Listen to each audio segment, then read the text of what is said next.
Coming up, Bloodtrail versus Bloodyface.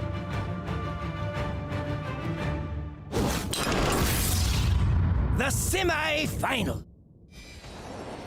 Hello everyone, welcome back to the Hearthstone Championship Tour. I'm TJ and I'm Admirable. And we got a good semifinal coming up for you guys today. It's the Battle of Blood. That's right, and I honestly, in my opinion, these have been two of the best looking players in this tournament. I think that if you look at the group stage and then you look at the top 8, the players who have been playing stronger have been winning, and very decisively at that. So I'm really looking forward to seeing this match. All right, well, let's get underway. We got a champion to crown. That's admirable. Please welcome to the stage, Bloodyface. Started pursuing full-time Hearthstone recently, and that's paid off in spades. And his opponent, give it up for Bloodtrail. Redemption complete. Title, the new quest.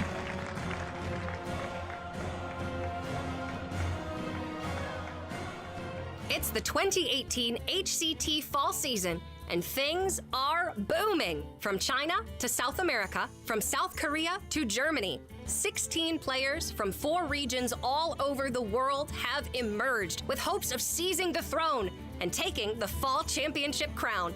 In the end, only 4 will advance to the World Championship and their chance at Hearthstone history. Which player will be the last left standing? Nudge yourself closer to the fire, my friends. The 2018 HCT Fall Championship rolls on. I have a feeling the Battle of Blood has a chance to go down in history as one of the most explosive semifinals we've ever seen at the Hearthstone Championship Tour. The shades are back on as well. He wasn't kidding. He was all business. Yeah. And now I guess it's time to blunder again? I don't really know. The shades are back on. Point being, he's been saying it the whole weekend. I'm going to put the shades back. He's like, no, not yet, not yet. Now that he's gotten to World Championships, he's like, all right, time to chill out a little. Maybe he's just sick of people asking him. Could be. Could be. We've asked him a lot. Yeah. Look at that. 9-1 game score thus far. He hasn't lost a game since day 1. It's pretty tough to just 3-0 everybody. Yeah. No doubt about it. But it's also, pretty tough to come back from 0-2s as well.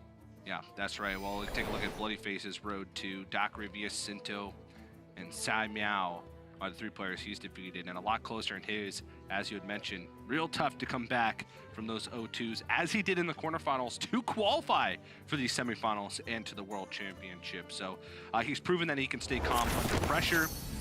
Bloodtrail actually has not. That's the one thing, when everything's on the line. But to be honest, I think that with the World Championship qualification, he should be more relaxed in this game, even if he falls behind in the series. Something that we talked a lot about was just the comfort level that was in there. And Bloodtrail, it doesn't seem like he actually has a problem with the stakes or the pressure. We talked about this time in his interview, pretty much every single question he mentioned something about comfort or sleep, even to the point where he's like, they have more comfortable couches in the players' lounge, so I can nap between matches. That's a big deal when you're talking about playing Hearthstone and being fully focused. If you are outside of your element, that's just one more distraction that you tack onto things. And all of those are that tiny little tax that becomes overwhelming at a certain point. Here, it doesn't seem like the stakes in play or the nerves have been a problem for Bloodtrail at all. I think it's quite literally just focus. Yeah. Needed rest.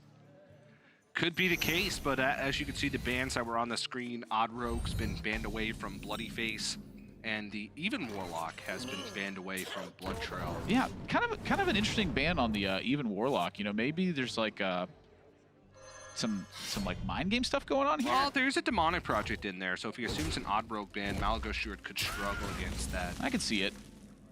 It's not a matchup I'm like, happy to face. Yeah, that's for sure. And he does have Zoo in the lineup as well, so I think that Even Warlock's pretty good in that situation too. Probably just strong against his decks, and he's like, nah, don't want to face that.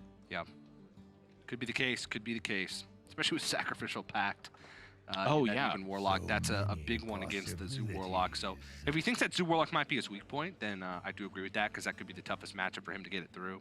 Trying to even out his spread across the board. But we'll get into it now. Zoo Warlock game number 1, the Death Rattle Hunter for Bloodtrail. Game number 1. Well, that candle shot on 1 is going to chip down the Kobold Librarian, and that's going to put Bloodyface in a position where he feels like life tapping instead of working on that candle shot is going to be better. I would tend to agree. I think at some point you can get that Librarian behind a taunt, maybe make some impact. For Bloodtrail, though, this early opening is great for him. He hasn't seen an explosive start. Bloodyface is not going to have one of those. No Happy Ghoul to just dump a bunch of threats on the board. And that's really where Death Rattle Hunter is going to find its win rate in this matchup, is when your opponent doesn't have an explosive start and you're able to go toe-to-toe with them. Yeah, and even now on turn 3, sometimes against Zoo Warlock, you can they'll tap for the first couple turns, you'll feel safe, but then they'll just go for that huge turn with Happy Ghouls, Fungomancers, and the like. But right now, Bloodyface is just playing out 2 2/2s.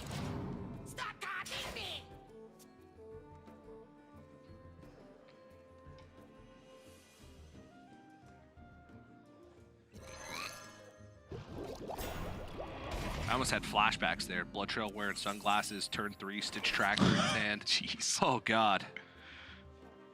Just got to bring up old stuff, huh? Yeah. It's my job. And so, yeah, I guess technically.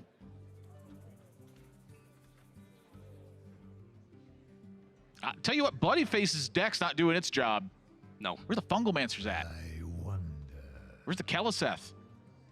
Where's the Flame Imps? Where's the good cards? These are all the support cards. He's got some good cards, but he's going to search for more good cards. Yeah. Those in pairs can be quite scary. Yeah. Despicable Dreadlord, such an important card for these weird stalemated looking board positions. I would anticipate Bloodyface is looking at Tar Creeper this turn, and just turn 5, turn 6, play a couple of Despicable Dreadlords. It's really hard for Bloodtrail to get online if that's the case. I was thinking maybe doubling him to try and cash in on those before Deathstalker Rexar becomes an issue. That's a good point, too. Yeah. Just start battling for board. Yeah, because without Prince Keleseth and those doubling imps, unless you draw Soul Infusion and can dump Serenite Chain Gang and Despicable Dreadlord onto the board.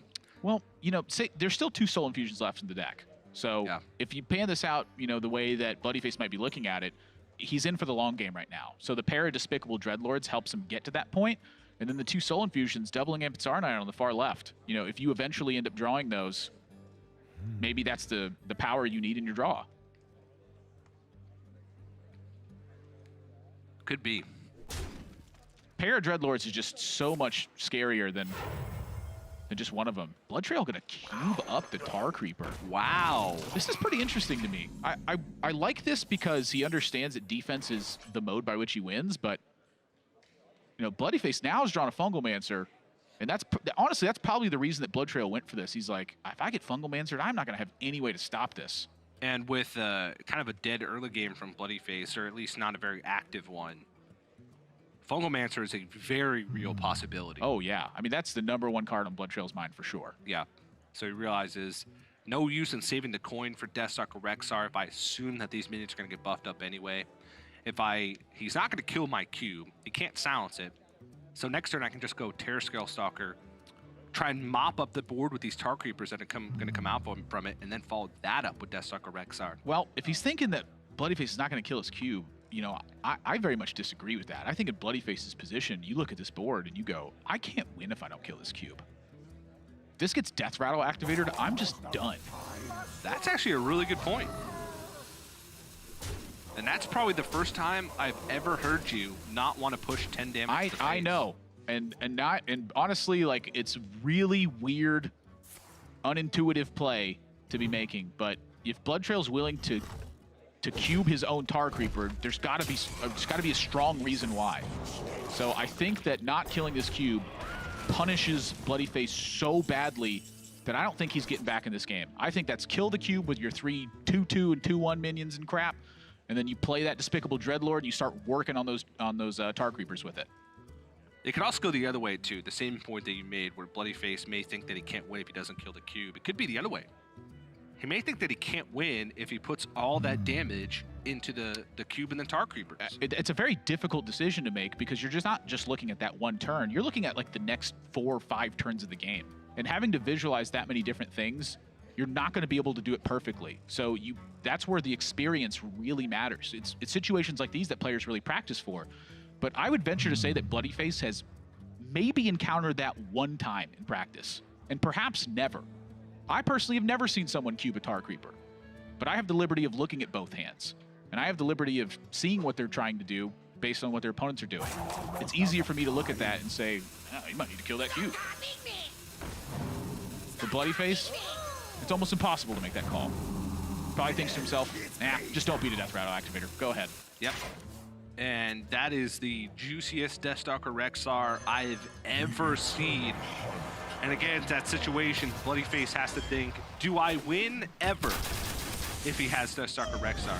The answer to that question is probably no. So he has to try and make the biggest board he possibly can to push through and hope he doesn't have it. Just punished. Yeah. Punished twice. I mean, if you get punished twice in back-to-back turns, you're generally just not winning that game. Yeah. Prince Kelseth, cool, but... You know, this is one of the reasons that we've seen so many decks adapt to just fighting for the board relentlessly, you know, for basically as long as they can. It's such an important measure because as soon as you lose that board, the decks are built to punish you right after that.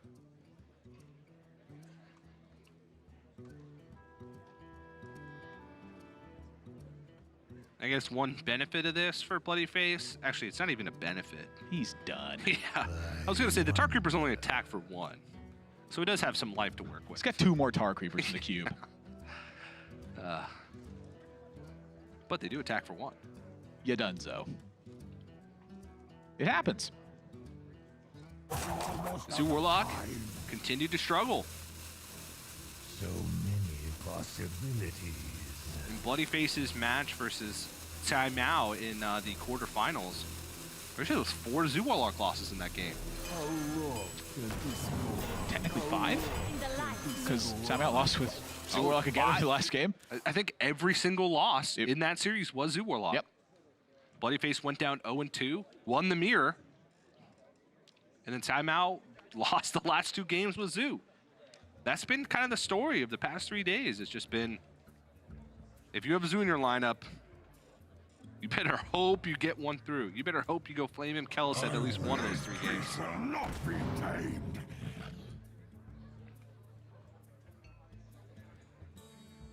Just takes King Crush. Well, yeah. I mean, it's the best play in the scenario, but it's also kind of funny because Witchwood Grizzly was actually pretty good with very little cards in the hand. Just keep choking him out. Yep. Not really anything Bloodyface can do about it. Your head, just get more ahead. He's already got a Witchwood Grizzly in hand. By the time he'd play the second one, King Crush would probably just kill him. That's exactly what will happen. That's if he doesn't just concede right now.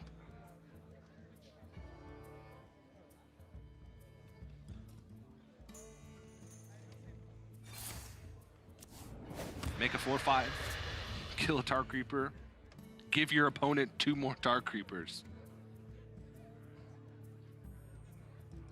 Could also take 3 more damage off the board, but there's no way out. I'm even trying to think of a sequence of things that could happen. Is there a Deathwing in this deck that I didn't see? He doesn't even have time. He's only on 8 mana. Bloodyface no quitter. I can respect that. You're playing for a spot in the finals. You don't quit. You keep going. It's the second crush just drawn instantly.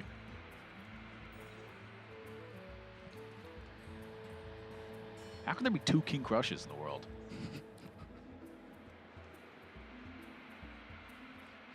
Dinosaurs don't even exist anymore.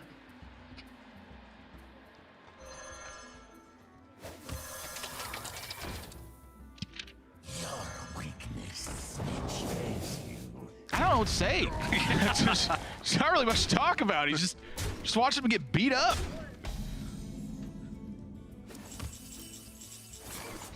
He's still tapping away. Why do you call? That's like the best sequence of draws. 1 drops in the Tomb card, and it's still not even close to enough. Bloodtrail gonna take game 1.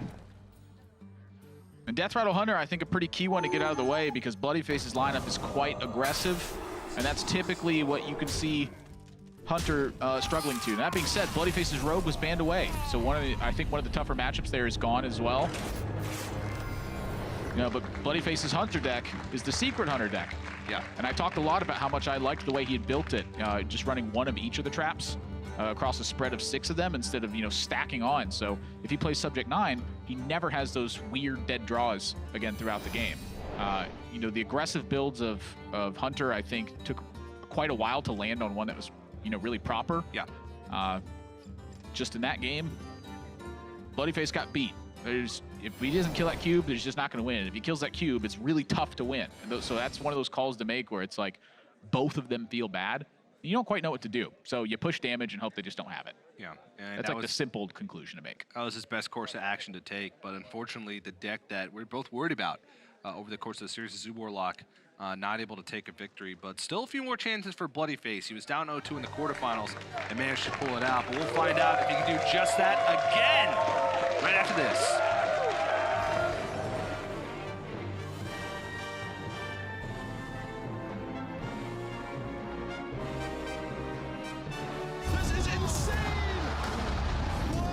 Just witness! I don't even know.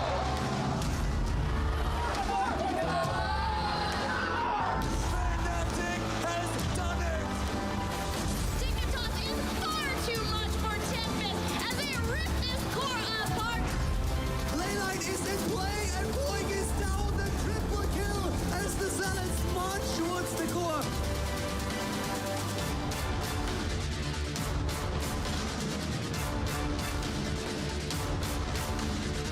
They go into the back line. Is it the kill? It is. Oh my gosh!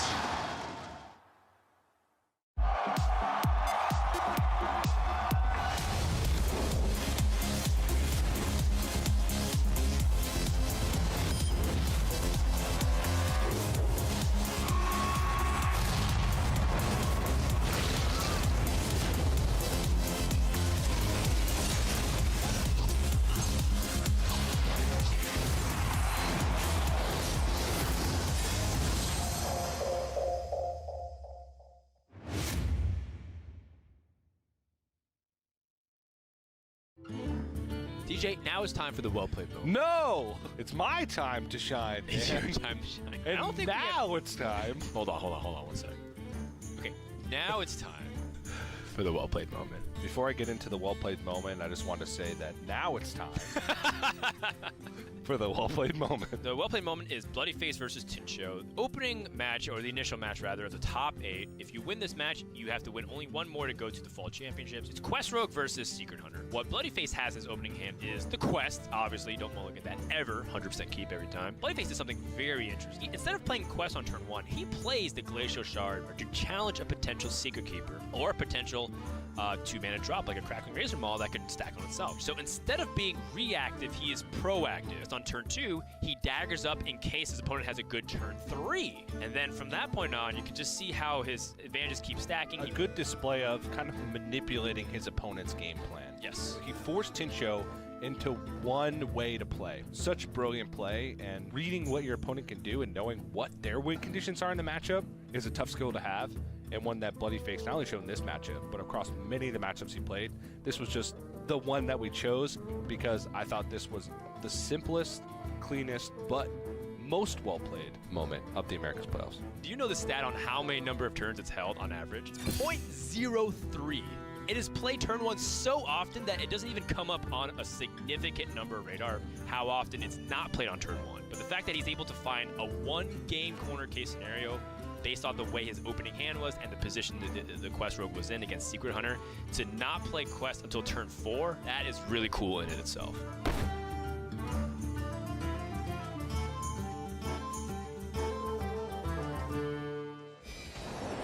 Hello, everybody, and welcome back to the Fall Championship. It's time for some semifinals. Heck yes. Heck yes. It's Bloodtrail versus Bloodyface, the Battle of Blood.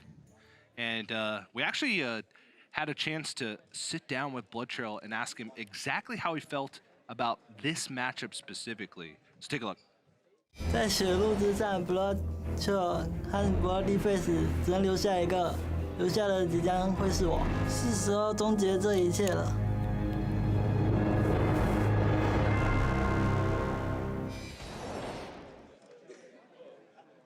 What in the world? It's go time. I guess so. That was frightening. What if he just took the shades off right there and just stared into the camera? Oh my god. And he said, "I'm coming for you, TJ. Oh god. I'm coming for you." Whoa, Bloodyface looking stressed. Yeah, that would be even more scary because Bloodtrail at least has told us that he doesn't even speak English. This is like the first time Bloodyface has looked stressed the whole time. Usually a calm and composed Let the individual. hunt begin. But I mean, it's the kind of situation he was in earlier on in the quarterfinals, as we talked about. He's had close sets all weekend long. Bloodtrail has had very decisive sets all weekend long, and that's a pretty fantastic opening hand I would say so. from Wild both Growth players. Wow, yeah. So the Secret Hunter has kind of multiple synergy packages going on, right? You have Secret Keeper plus Secrets plus Spellstone. That's your main, well, I wouldn't even call it your main road to victory, one of your roads to victory. And then you have the Beast package, which is Dire Maul, Crackling Razor Maul, Bear Sharks, Animal Companions. So the worst case scenario is when you kind of hit an awkward mixture of both. When you have Spellstone plus Beasts, or Secret Keeper plus Beasts and no secrets. Those are kind of where it gets awkward, but this is actually pretty good. This is really smart from Bloodyface here too. When your opponent wild growths on 2, one of the biggest punishes they have to you is the Twig of the World Tree right afterwards. And if Bloodyface doesn't have a pretty explosive, aggressive opening, what that means is Bloodtrail's free to just get Twig online and start whacking away. So the two options are either you somewhat bait them into playing Twig and then try to capitalize with it on the Animal Companion afterwards, or you just make them not play Twig, and then somewhere down the line they have to spend 4 mana doing that. Bloodtrail can't just play the Twig and start whacking into a 4/4. That's, he's going to die super quick if he does that. Yeah. So Bloodyface tries to get these online before Bloodtrail finds a swipe and to punish the Twig at the same time. Unfortunately, he runs right into Swipe Moonfire on the following 2 turns, so it's redevelop time. I think this is really smart from Bloodyface, though. Yeah. And now it's on 6 mana, and Bloodtrail, looking at a hand full of things that don't really do anything. This is not the ideal turn for Twig of the World Tree. Bloodyface is pretty darn happy to see a turn this week. He's also got Mossy Horror. It's a good way to fight against Spreading Plague. Could also be a good way to fight through Malfurion just to push him additional damage. It's the first turn of the game where Bloodyface, I think, has one of those awkward decisions where do you get a trap online or do you just start hero powering? I would anticipate Bloodtrail, quite rarely using hero power and attacking a minion here. But I think he wants the secret up to start causing the guesswork on Bloodtrail's side. Bloodtrail knows that he's got Snipe. He knows that he's got Rat Trap. And when you attack, if you attack face and you don't see the face one activate, that's when those 2 cards start creeping in your head. So you go, is this Arcane Tyrant going to get sniped? Let's see. Is this Dream Petal Florist going to get sniped? Yeah, so another one of the benefits of Bloodyface running like one of almost every secret, I think Snake Trap is the one that he's decided to exclude. That's right. It's really hard to narrow it down because there's so many options that it could be. Much different from the early Secret Hunter packages where we saw, double Wandering Monster, double Freezing, and an Explosive, where you can narrow it down a lot easier. He's just got so many, and he's actually just going to attack in. This will summon the Poisonous Cobra. Pretty surprised there was no Malfurion there.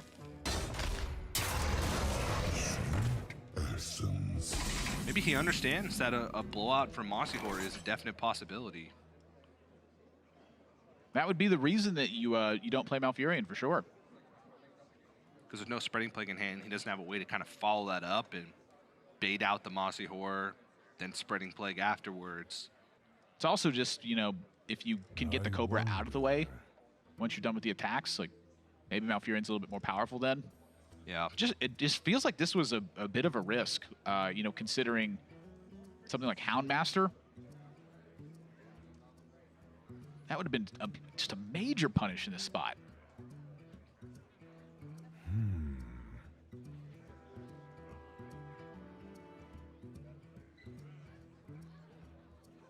This is actually a reasonably tough turn. You can tell that Bloodyface does not want to kill command to score for him. No, no, no, no. But he might gotta. Yeah.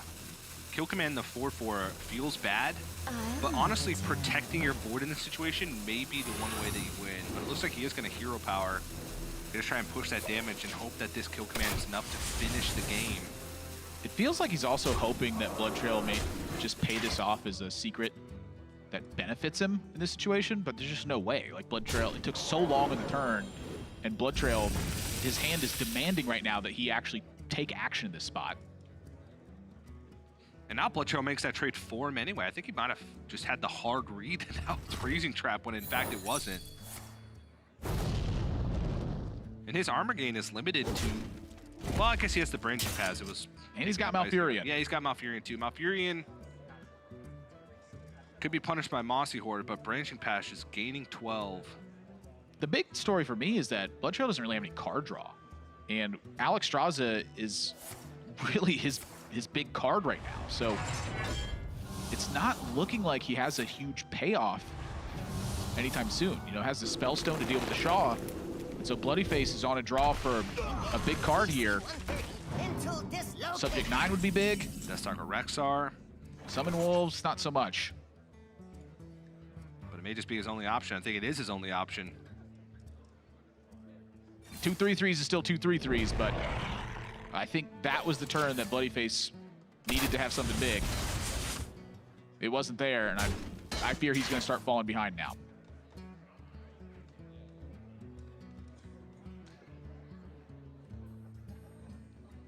Now he's got Spreading Plague, so Malfurion, even if he gets Mossy Horde, he's got Spreading Plague to back it up. Now we'll just trade off with this Mind Control tech. Probably the value trade. Value trade over the Secret Keeper. Yeah. There's just one secret means that goes up. He wants to eliminate beasts. He says, Houndmaster's the scary one. Kill the Houndmaster targets. Yeah. Well, if he is worried about Mossy Horde, actually just leaving the Secret Keeper up means that by Mossy Hording, well, it doesn't matter. Bloodyface, he has to find an early way to punish Bloodtrail's Druid deck there, or he's going to struggle. So no Bear Shark, no Houndmaster, no buffed Spellstone, no Subject 9, no Deathstalker Rexar, no early Secret Keeper Snowballs, and the double Animal Companion got checked by a swipe. Yeah. And that early start was, besides just Secret Keeper plus Secret Spellstone, is just about the best that he could have hoped for. Dire Mole, Crackling Razor Maw, Animal Companion, and Houndmaster Shaw, all available to him, but just wasn't able to piece it together. And Bloodtrail now, his game score moves up to 11-1. That is serious. He's only lost a single game thus far in the 4 matches that he's played on this stage. That was on Thursday? Yeah, it was a long time ago. He is feeling it. And even though Bloodyface has come back from an 0-2 deficit before, doing it against Shudderwalk Shaman is a very tall task. I will say I feel like he's got the kind of decks that can do it, though. You know, Druid can race for a combo. I feel like the Hunter deck is really well equipped to fight it. And I feel like Zoo's, it's a deck that's capable of beating everything. Again, we've seen it struggle a lot this weekend. But that's the nature of aggro decks. You live and die by the consistency percentages that you have. You're not always going to do the ideal thing every single game. You're not always going to have perfect starts. And a lot of times you're going to lose those games. But when you have a board go unchecked for a turn or so, that's when you start getting them.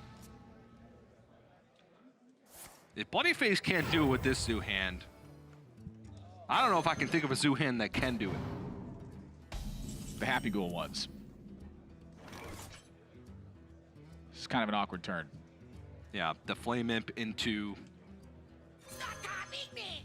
I think Light Warden, Voodoo Doctor. I think you want to play the Doubling Imp here and just, you know, for all intents and purposes, Bloodyface is a burn deck. His goal is to attack Bloodtrail a lot. And so what this allows him to do is actually play the Soul Infusion onto the Chain Gang, play the Flame Imp, and if he draws something that goes with it, be able to play that, and if not, you get to life tap. So he needs to keep his engine going, and at the same time, he needs to have big development. So Kobold Librarian, probably an ideal draw here. Wow. And so now, Bloodyface, you know, you're staring down Mana Tide Totem. It's quite scary. Okay, well, that's...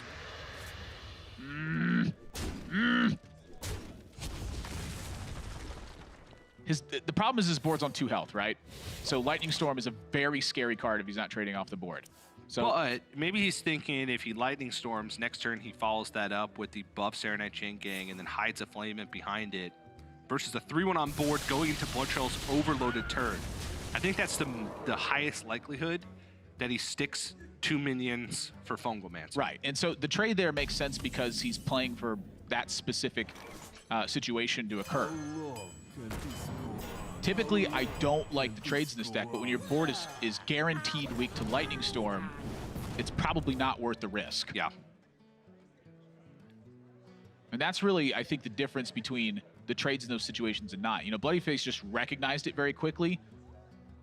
I was still thinking about it in my head. That's, again, that experience that he has in that situation. He knows what to do. Yeah. Of course, Bloodtrail going to freeze the middle one here, so that way Fungalmancer has the least amount of value. I was honestly thinking that a dig for Farsight could be better, but you just take so much damage from Fungalmancer that I just don't think, on second thought, that could be an option. And Bloodyface here, I think it's full steam ahead. I think you start buffing your minions, you start attacking face. There's nothing left on this board that's valuable. You have Doomguard in hand, you have 2 Fungalmancers. Again, you are a burn deck. It's time to burn your opponent down.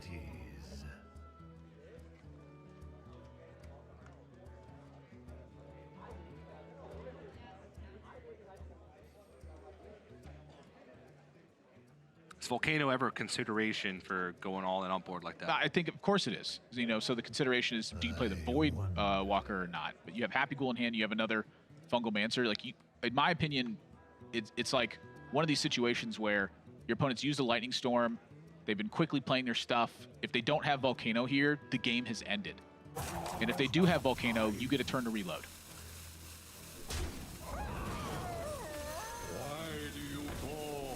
That is... Because now you've basically done the same thing, except you miss damage onto the face when they have Volcano. Because they're going to Volcano here too. Well, this play actually makes it so that Volcano doesn't clear off the board. That's not true. You attack in the 1/1, and then there's 15 health left on board. There's 9 health. 10, 11, 12, 13, 14, 15, 16, 17, 18. Ah, it's 1 health off. Okay. Yeah. So it would leave 1 minion. And maybe that's his consideration. Ah, you're still in bad shape after that. Take your 3 damage. If they don't have Volcano, they die. And he didn't have Volcano, so he's going to die anyway. So debate the semantics or not. It's playtime. This puts technically more health on board, so I like it more. At this stage, it is just about keeping your opponent from being able to cripple you with Volcano. Yeah, and I think Bloodyface is past that point now. Bloodtrail needs heaps of help to win this game.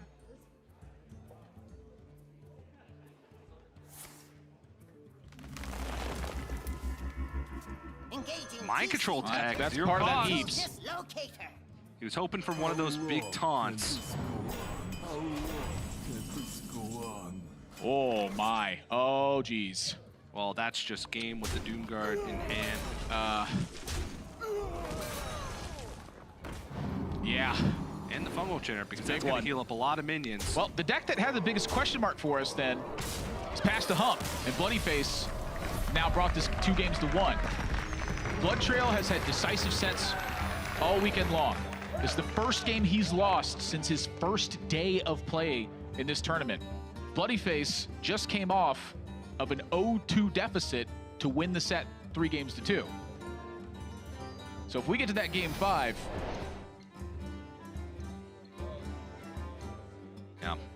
yeah. Shutterwalk is so reliant on clearing boards over and over again. It's the reason this deck has all these crazy looking defensive cards into it. 2 mind control attacks, double healing rain, the Serenite Chain Gangs, 2 Volcanoes, 2 Lightning Storms. All it's trying to do is blow up the board over and over again. Yeah. When a deck is trying to blow up the board that many times in a row, that's typically how you know it's weak, as soon as it can't do that. Yeah, that's right. I guess you could say Bloodyface has finally drawn blood. Oh, are we not going to a break after that? I figured you were... Yeah. We'll be back to see if Bloodtrail can close this one out versus So you are going to a break. I am. We'll be right back.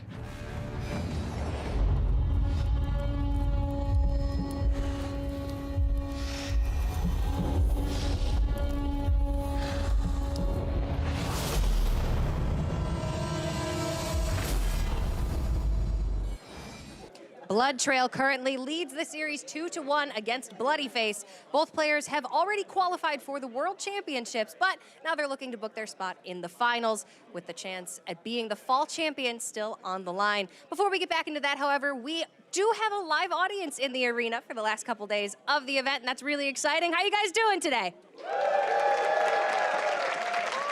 All right, sounds like y'all are having a good time. Maybe they're pretty happy with who they chose as their champions. And we're gonna play a little game called Hearthstone Puzzle. I'm joined by audience member Michael. How you doing, Michael? Wonderful, wonderful. I'm excited. Sir, you have a voice for radio, let me tell you. I'm glad that I don't have a face for radio, though. We'll let the audience decide that. Twitch chat is notoriously kind about those things. Let's get into the first puzzle and see exactly what we've got going on here. I was told that you're good at guessing, and I don't think we've had anybody actually get these answers right so far. What if I know it off of this one? If you know it, I'll be very impressed. I believe this is Starliner. Starliner. Have you played Starliner Druid, Starliner Mage? I just went into Wild earlier today, and I got wrecked on turn 10 by a Starliner Druid. So Wild, please, ouch. Well, I've seen people in Wild do that as early as like turn 5, turn 6. 10 mana, it was turn like 5. 10 mana for Druid doesn't mean a whole lot. Let's check out the second puzzle. We've got one more before we get back into the series. Oh, I know what this is. I think you know what this is too. It's the cute one of the set. It's Faithful Lumi. It is Faithful Lumi. Very well done, Michael. You nailed him. Okay, you know what? That was so fast. We can do one more. Let's see. I think we have another one. Ooh. This one's tough. It is. It's tough. The facial hair, yeah, I'm pretty sure. Looking, because I do see the... Yeah, it's probably Starliner. No, it is. I believe that's Mr. TJ. TJ Osmo Cutie Sanders? The new father? Shout out to TJ's baby, Oliver. He's only 2 months old, so he has no idea about what any of this is, but wow, what a guy there. The epitome of professionalism. Thank you so much for joining us, Michael. Very, very well done. Who did you choose as your champion? I took advice from some pro, and I chose Just Sayin. So, Just Sayin. He's my PAX. I may or may not have done a video with ESPN where I did tell people to choose Just Sayin, and I'm very thankful that he made it because that means that I'm not going to have a lynch mob coming after me who are really mad that they didn't get their 4 packs. But thank you so much for joining us. I hope you all out there in the audience and everyone at home are having a great time watching. Let's give Michael a round of applause. He's 2 for 2, the only player to get those answers correct so far this weekend. If we've got time, we'll bring another one to you guys later on today. But let's get right back into the battle for blood. It's Bloodtrail versus Bloodyface.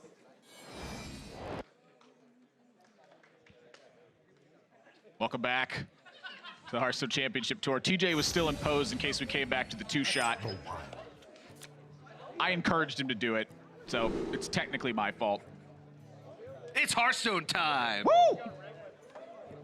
Who's ready for Hearthstone? Woo! 5 people. Why don't you try it? I think they like you more. Nah, I don't want to. Okay. Let's get into it, though. Bloodtrail, 1 game away from a finals appearance at a championship. And one of the things we didn't mention earlier, Bloodtrail's currently at 126 HCT points. That is a lot. First place is 30 points, and second place is 25 points. So if Bloodtrail wins this series, he has clinched 1-star master status. That's admirable. That's a big deal. That's a really big deal. Hunter Ace was the first 1-star master player of the year. He was also the first 2 and 3 afterwards. Yes. Continuing on that streak, and as players have continued to attend tour stops and put up performances in playoffs and championships, we're starting to see that program flesh out. And the more players that you see in that, the more idea you have of who's been performing top-notch throughout the year. You know, it's really tough to see every single event, keep up with everything. There's so much of it that you can catch it when you want to. But for Bloodtrail to have that, you know, really just the short span of a couple months where he started making appearances, you know, that's a really big deal. Yeah. Definitely the case. 30 clinched his world championship spot, so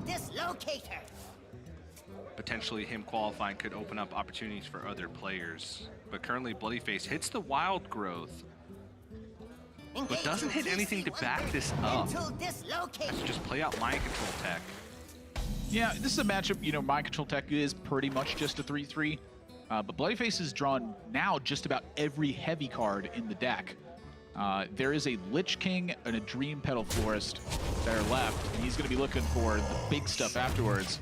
But when Bloodtrail sees that, he gets a very clear image of the type of hand Bloodyface has, and that is bad news for Bloodyface. Yeah. Bloodtrail is likely, I think, to just turbo try to draw through this deck now and find combo pieces, because he knows that the missing pieces for Bloodyface at this point is card draw. And I'll be honest, in this matchup specifically, we've seen some very weird plays throughout the last 4 days. We've also seen combo pieces in the bottom 2 cards for both players in the same game. We've seen some at least one missed lethal opportunity from the Malagos Druid side. There's been some wild stuff happening. Oh my. But hits Moonfire now. He needs Nourish. Yikes. He needs ways to empty his hand. He needs Ultimate Infestation.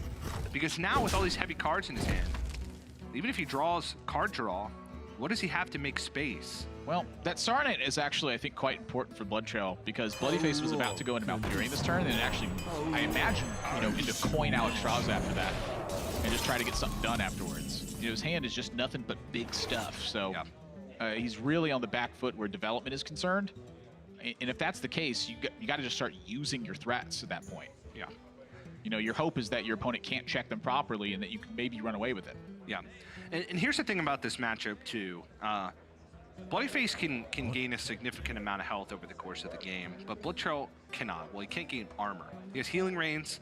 Those are only going to bring him back up to 30, 35 max with Hagatha. And Bloodtrail can't just win by playing the combo.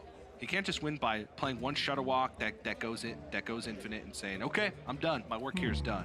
Because Bloodyface, as long as he just survives and can take some hits from Shudderwalks and the life drinkers that come with it, he can still piece together his combo in time to kill him even through that, because the damage potential for Malagos Druid is, you know, well beyond 30. Yeah, and that's, you know, one of the reasons why Bloodtrail is, you've seen him kind of racing to draw cards in a lot of spots, is Grumble is really one of the most important tools of that. And it's also one of the reasons that Bloodyface chooses to go for poisons here. He just needs to start fighting the board.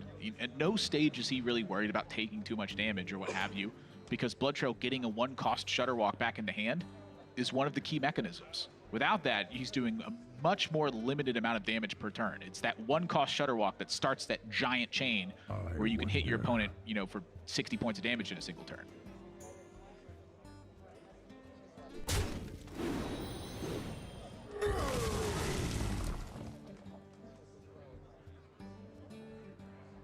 There's honestly just not much to play this turn. Well, he's looking for the Acolyte Volcano turn. So I expect to just dump stuff onto the board. Yeah, and that's exactly what he's going to do with just Spell Power Totem plus Mind Control tech. The hand getting, you know, fairly clogged up for Bloodtrail, and that's why Bloodyface is coining out this Alexstrasza. He recognizes Bloodtrail's going for that Acolyte Volcano turn, so I need to put pressure on him right away.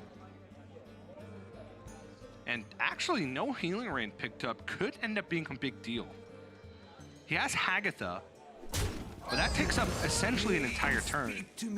And Bloodyface with Malagos double Moonfire in hand is basically just a hero power away from setting up a lethal. There's the walk, but we're still missing Grumble.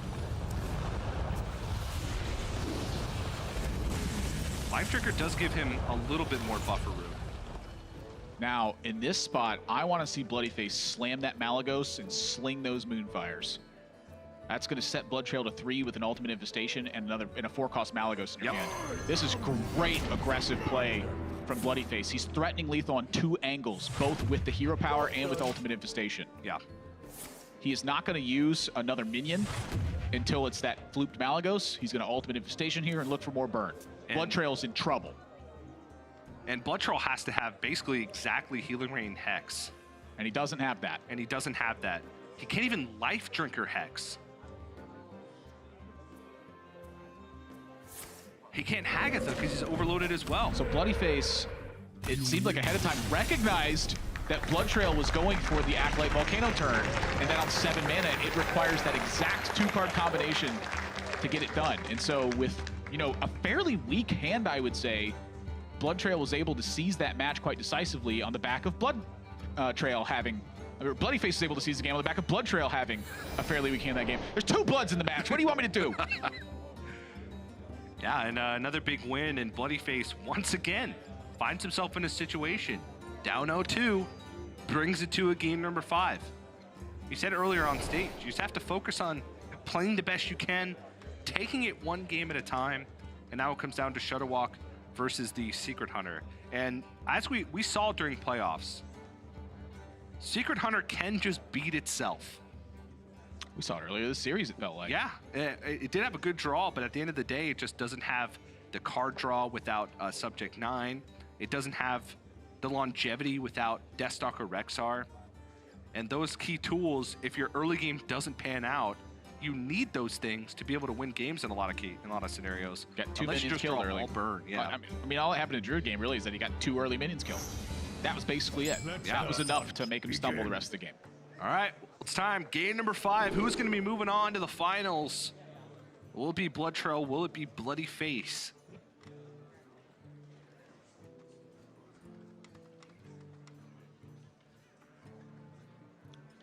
Thinking about Bloodtrail's hands and the way that he gets blown out of this game, Mind Control Tech feels like a card that I would want to keep in Bloodtrail's position. He's not going to keep it.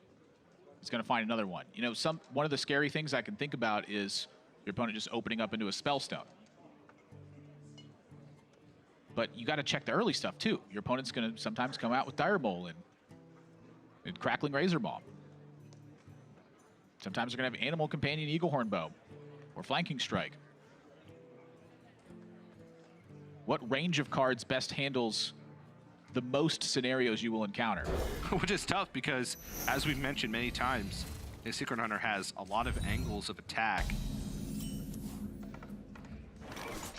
And it all starts with the 1-drops. 1-drop Bloodyface, they call him. They've been saying it for years. 1-drop Bloodtrail, they call him. They've been saying it for years. Looks like a double tracking is going to be in order. Oh, man.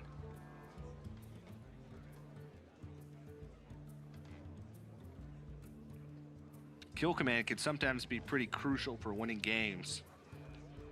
But Crackling Razormaw and Houndmaster are pretty crucial for just... So, I mean, you think about the most common turns from Bloodtrail, right? It's going to be coin 3/3. It's going to be coin Acolyte. Saves the second tracking. He doesn't know what he wants.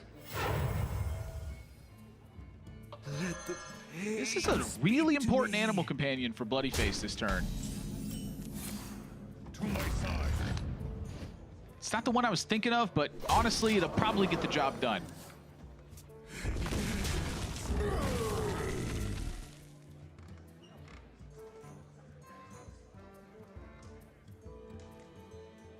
Either way, Bloodface is coming out of this turn with a beast on board for Houndmaster.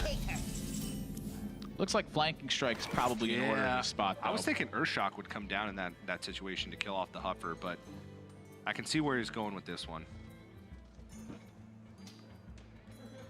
But yes, Flanking Strike is... It's just too good. Right call. That's just so good. You just killed your opponent's thing, dealt them 5 damage, and added a minion to board. Like, you can't get better than that.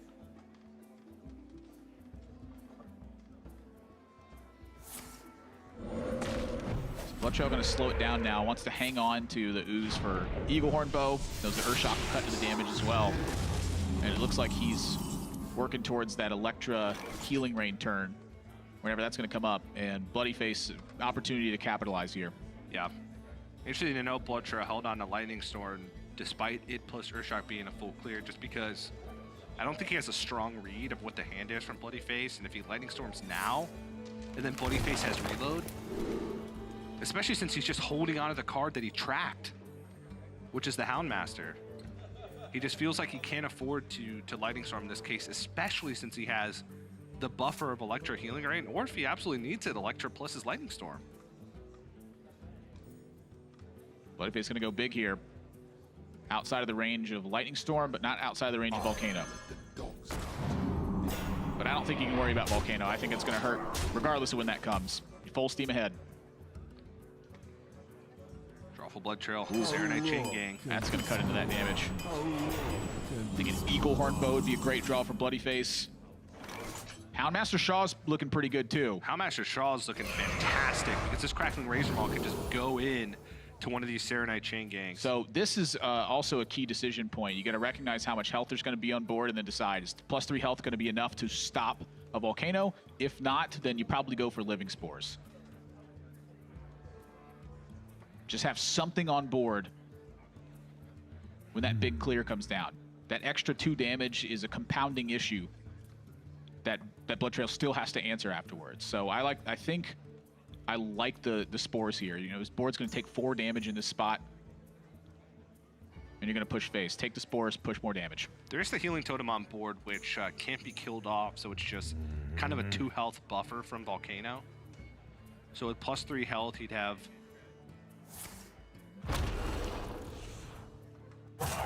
quickly. 20 health on board, 4 goes in. Looks like it goes down to 16, so it actually survives the Volcano. Is there 18 health on board after this? So he trades the Crackling Razor Maul, trades in the Houndmaster. Oh, he's not gonna trade the Houndmaster. Yeah, there's actually 18 health, so yeah. Volcano wouldn't clear this. Engaging Mind Control Tech, though. That's a huge steal right now. You know, Bloodyface played that turn really quickly. Should he have traded that Dire Mole in? Like at the end, the combat is what he played quickly. The rest of the turn was spent thinking about Volcano. Did he have just a momentary lapse of the Dire Mole being there? How important is the 1/1 right now? I don't know, but I like damage, so I hate trading my minions into play around Mind Control Tech, but here Shaw is just such a big steal that I don't want to lose that. Goes back up to 26.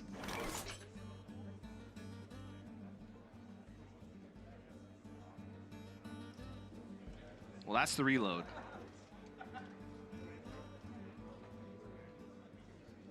As weird as it sounds, I'm honestly thinking snipe, kill command, face, hero power. I want to save the kill command, but I do want to play the secrets. I think the secrets can give Bloodtrail a little bit of guesswork to do.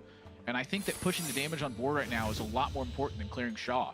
Yeah. You know, Bloodtrail can make use of Shaw, but his deck's not dedicated to doing so, and he's the one who's fighting off the board right now. So for Bloodyface, you start pushing damage. Yeah, and this snipe ends up being a big deal because the Houndmaster Shaw effect is reduced because Bloodtrail, if he plays a minion expecting it to be able to attack in with the rush effect the Houndmaster Shaw gives it, it's going to be sniped away. Wandering Monster, not really an effect, but the effect there is that you just get an extra 3/3 when you inevitably play Spell Zone next turn. Lightning can strike twice. And you lose the 3/3 as well. That's a big deal right now. Lose the 3/3, but still keep the effect from Electra. And now Lightning Storm's going to be used. Oh, man.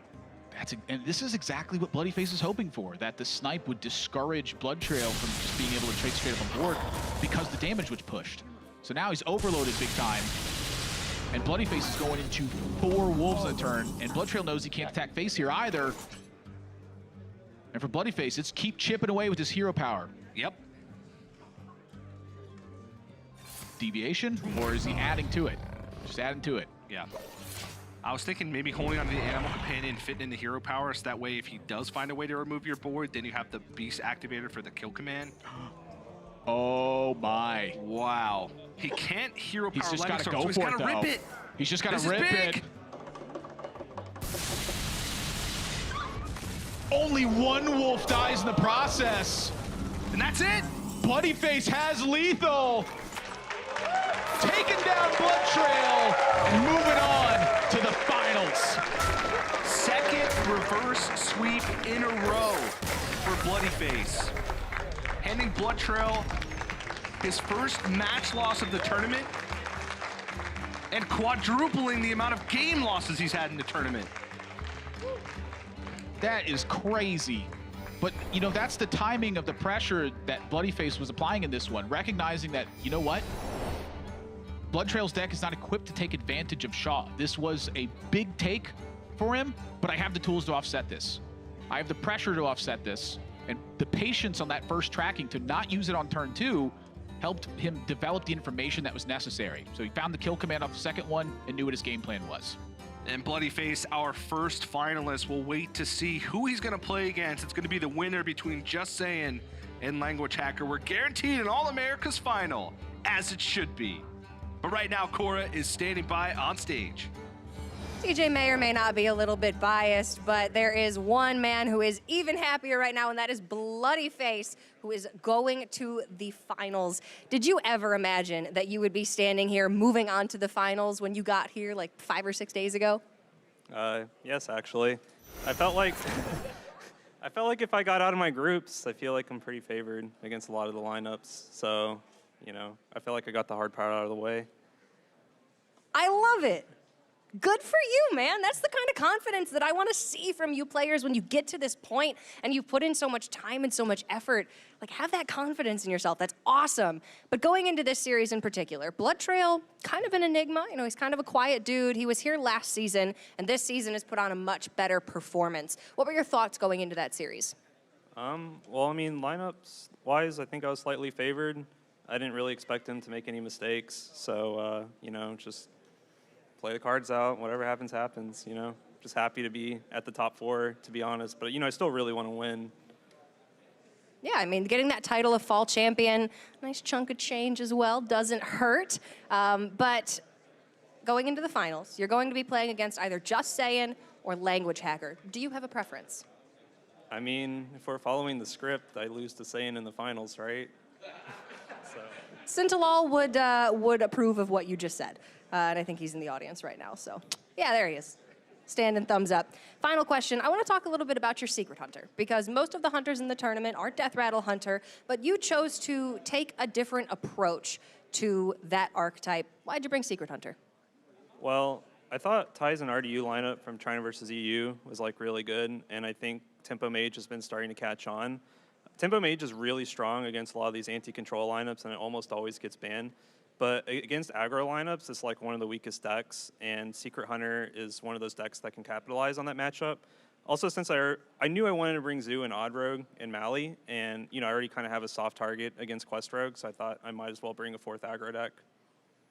Yeah, we've got 3 very different lineups remaining. Language Hacker with the Taunt Druid, Saiyan with the Quest Rogue. You've got the Odd Rogue and a more aggressive strategy. It's really awesome to see so much variety here with the last 3 players standing. So congratulations. We're going to see Bloodyface later on in the finals for the 2018 Hearthstone Championship Tour Fall Championships. But now we need to find out who he's going to be playing against. Does the script say Saiyan, or does Language Hacker have something else to say about it? Let's send it back over to TJ.